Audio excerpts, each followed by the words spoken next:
It's a free rune removal, and I usually drop a video of how to rune a specific monster around the or on the day of free rune removal, and I've got a few of them in the past, so if you want to check those out. But Roid I've been enjoying using Roid, and I've used him a little bit in the last, out of like the last 5 sieges, like 2 or 3 times, or 2 or 3 different sieges. And if you want to check those out, just scroll back a little bit, a week or 2, and you'll see the ones with the Roid thumbnail that I used him, and he was really good, and I really enjoyed using him. So what we're going to do is we're going to talk about how to rune Roid and his skill kit and etc like that, because you can't misplay with Roid because he only has the one skill. So yeah, I think he's one of my favorite 2A units that just came out of the witches and the Vagabond, but I think Roid's my favorite because he's so cool. So the easiest way how to rune Roid is you rune him like Tessa. Okay, you need crit damage on slot 4 in my opinion, but you also need to be tanky.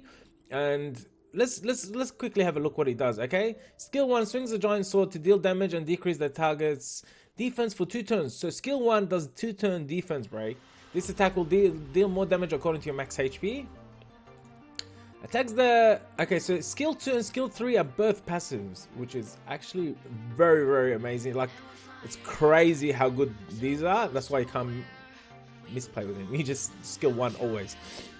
Attacks that target additionally 2 times to decrease the attack power for 2 turns with 70% chance, and each if you attack with the enemy, decrease defense on your turn.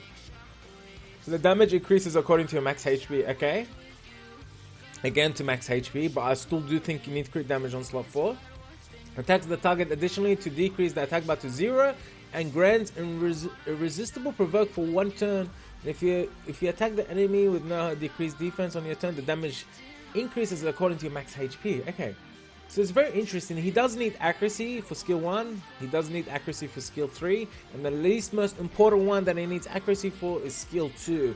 But because he's a multi-hitter, because he's hitting multiple times, and you don't need 100% accuracy or 85% accuracy, I think, we'll talk about it now, but I think you don't need this much accuracy. This is too much accuracy. No, this is too little. But I think around 20 to 30 is good because it is multi-hits. And I think a lot of these are thinking, oh, he needs additional damage by artifacts on his speed and HP. That motorbike is so loud because I've got the window open.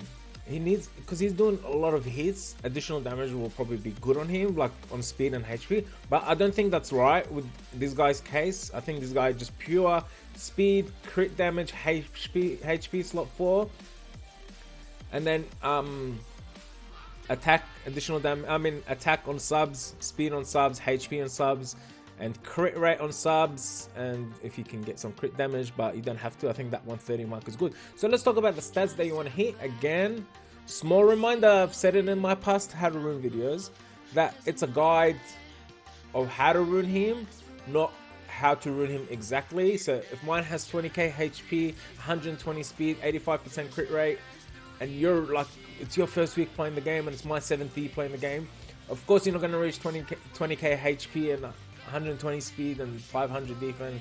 So wherever you are, if you're mid game or late game or early game, late gamers are probably watching this all day to say, hey, you're wrong, that's not how you do it. But yeah, so it's a guide. So what I say how to rune him, you can use your own runes to rune him the correct way, and then for your level it will work. I mainly like to use him with Lulu, because I don't play mine on Will. I play mine on Destroy, but you can't play him on Will. So let's go into the runes.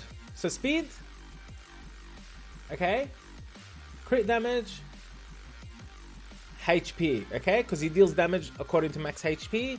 He needs crit damage because he does a lot of it does damage on his max HP.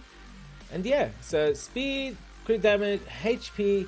You can play him on Will, Revenge, and Destroy. I like Destroy personally, but depends on the situation. You can change it to Will, you can change it to Revenge, or if some people are lacking early game, you can put Blades. And I would say anything like 20k HP is good. Okay, anywhere like 700 attack is good. This is like, let's say like the basic one, right? 20k HP, 700-800 attack, about 400, I think 400 mark is good defense, and then I think around 100 speed is good. Crit rate, because he does multi-hits, you don't have to go 85, I think personally. I think around 70 should be okay, but 85 is always the way to go. If in doubt, always go 85, okay? And then crit damage, you just need crit damage on slot 4. Usually that gets you around with the 130 mark. Resistance, not so important, because usually we run it with immunity, like Lulu. And accuracy, he needs accuracy. I think about 10, 15, or I think 20, 30 is good if you don't have any accuracy in artifacts. But if you do have some accuracy in artifacts, I think about 15, 10, 15 is okay. Again, it's multi-hitting. Accuracy is applying to every hit. So if he's hitting 1, 2, 3, 4 times, accuracy decrease defense, decrease attack bar, or the provoke and stuff like that are gonna be applied when he's doing the multi-hit. So yes, you need some accuracy. And usually if you take him into a fire unit or a wind unit, if you're taking him into our unit, you'd want to go minus wind. Okay, very important. You want to change these artifacts if it's for siege. You want to go minus wind if it's against our unit, minus fire if it's against Karkana, for example, or a fire unit. And then if the only damage dealer is a Kinky, for example, you want to do minus light.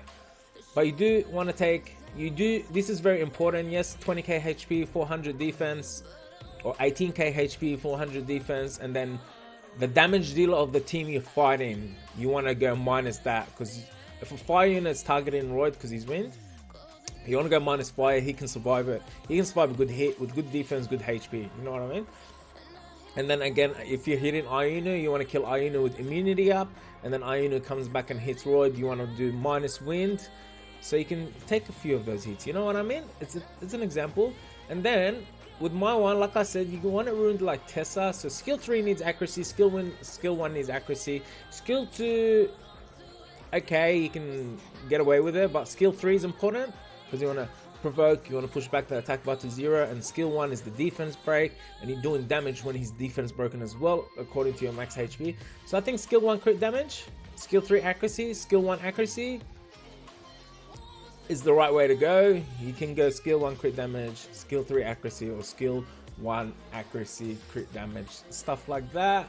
Yeah, that's the way to ruin Roid. We can have a discussion in the comments if anyone is using Roid or ruined him differently, but I would say speed, crit damage, HP with attack subs, crit rate subs, speed subs, and you want him on destroy, revenge, or will, depending on the comp you're using him. Artifacts, again, depends on who you're using him. If you're using him on Karkana, Ayunu, Kinky, or whatever it is. I think having him on destroy is good when you're fighting Molly on a 4-star base, or even a Kinky, and you have Lulu and Roid, and Roid's always just hitting and hitting and hitting. He does good damage, and you should check out that video I used him. I think in one video I used him twice, because I have 2 of them. I really do like it when the opportunity does arise to use him. But yeah, these runes, how to rune Roid, same rune set as Tessa.